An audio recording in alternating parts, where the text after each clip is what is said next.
It's the next morning, and one of the great things about this technique is that, well, it's a really awkward angle, is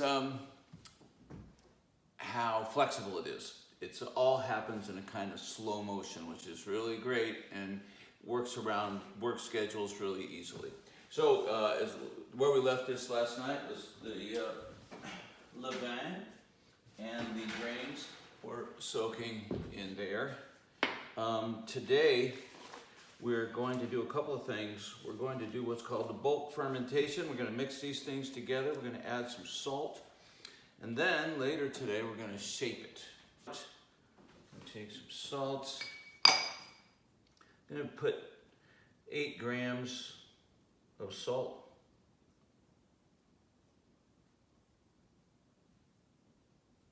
Yeah, 8 grams of salt.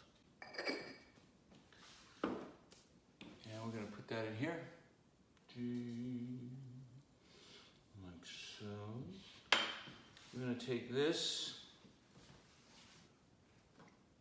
Put a little water on your fingers. It's nice and bubbly and gooey. It's pretty great. It also feels kind of warm because the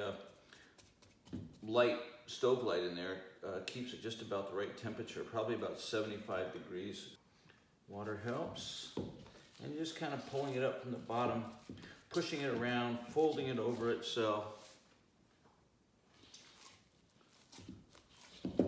See?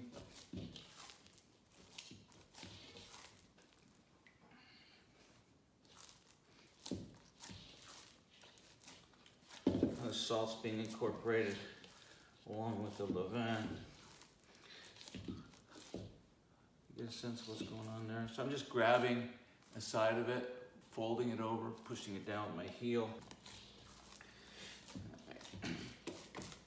So it forms a kind of cohesive mass. You see? All right. Oh, now my bowl's a mess. Okay. I'm going to wash my hands quickly, and then I'm going to put the bonnet back on it, and I'm going to put it back into there. And that'll be it for an hour or so.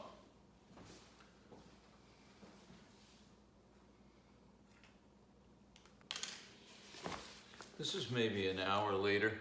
I don't think it's risen much at all. It shouldn't at this point. But you want to just, over the course of the 4 or 5 hours, do this kneading process a couple of times, just like what I did before. Fold it over, push it over with your fingers. It's a pretty wet dough. Probably doesn't look like the way you've handled doughs if you've ever done that before. The biggest thing is that this is really, really flexible. If you have to go away for 4 or 5 hours, you can always take and stick this in the fridge, and when you get home, pull it out, get it back warmed up, and continue the process.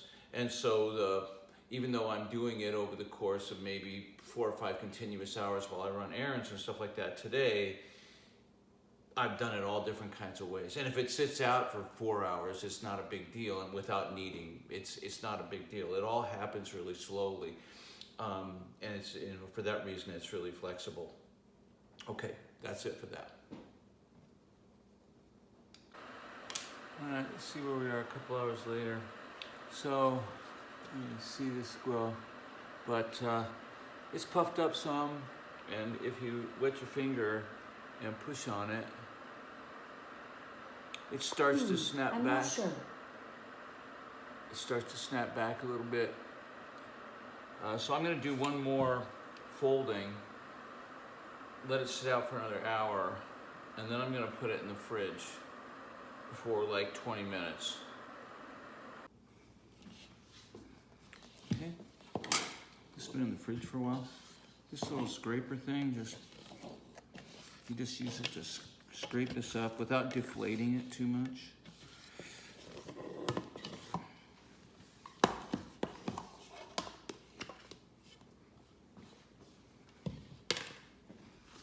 This is rice flour. This is to start the shaping process.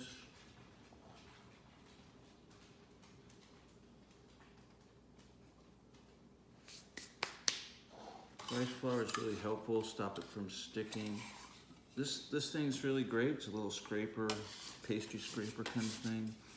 Really useful for manipulating it. Now we're going to try to preserve one side as the outer skin of the bread.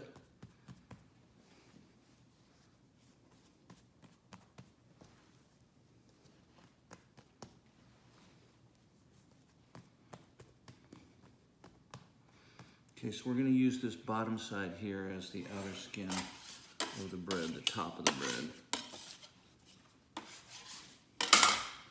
Okay, and now I'm going to push in the sides like so, and it tightens up along here.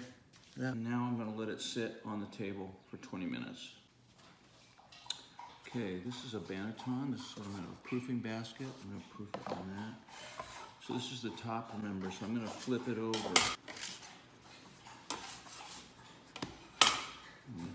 Sort of spread it out a little bit. I'm not trying to degas it really.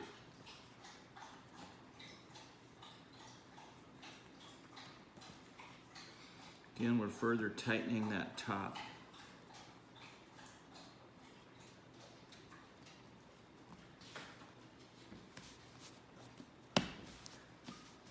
Same process again. This has been coated with rice flour. I don't, wash it out or anything. It just goes from one bake to the next. Then I'm going to put it bottom side in. So I put this on the bottom, which is another little bonnet thing that came with the banneton. And then I'm going to use shower cap. Yeah, I'm going to put this in the fridge up to 24 hours. Probably I'll bake this in the morning. So it's, after 2 o'clock in the afternoon now, be 7 in the morning or something. So it's really flexible on that end. So it just sits in the fridge and ferments and rises and proofs. And that's the final proof. So that's it.